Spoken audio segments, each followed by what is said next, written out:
Yo guys, I'm a washing machine here, and today I'm going to be showing you Rubik's Cube notation.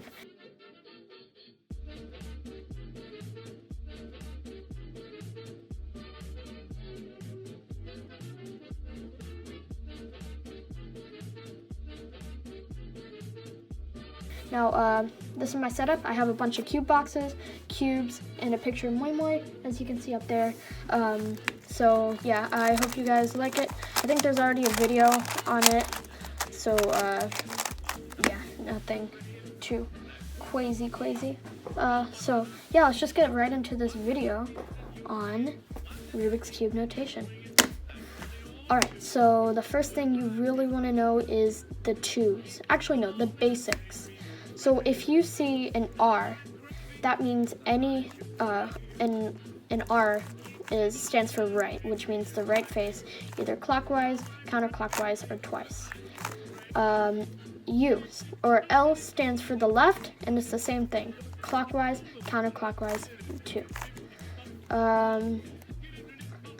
U stands for the up face, and U, just a plain U would stand for clockwise, and U with the little apostrophe would stand for U counterclockwise, and then there's the U2. Same thing with this one. This is the D. It stands for down, and this would be clockwise and counterclockwise, and 2.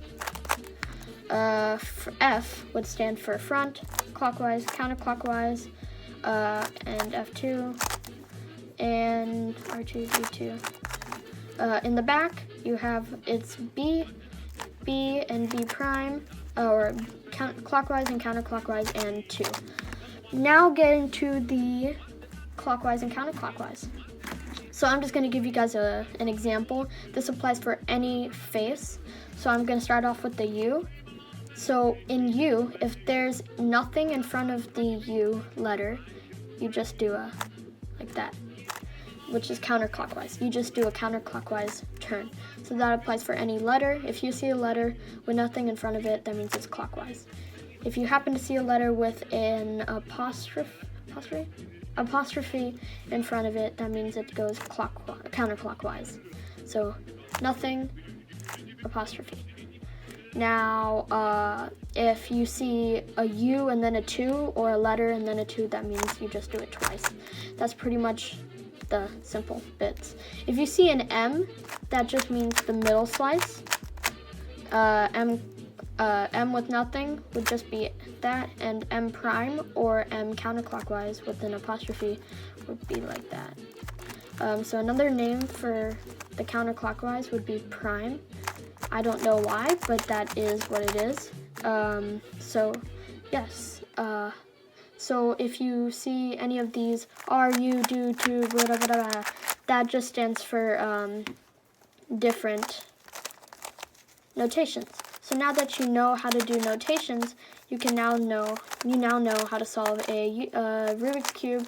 And if you want to learn how to solve it, you can go onto my YouTube video and learn how to do it. But you need to have a cube before you start.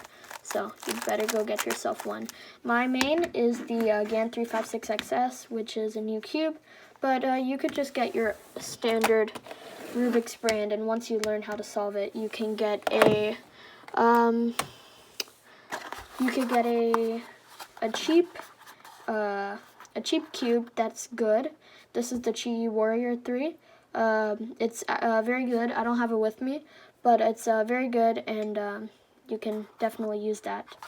Anyways, thank you for watching. This is my Rubik's Cube notation video and Rubik's Cube basics pretty much. And yeah, thanks for watching.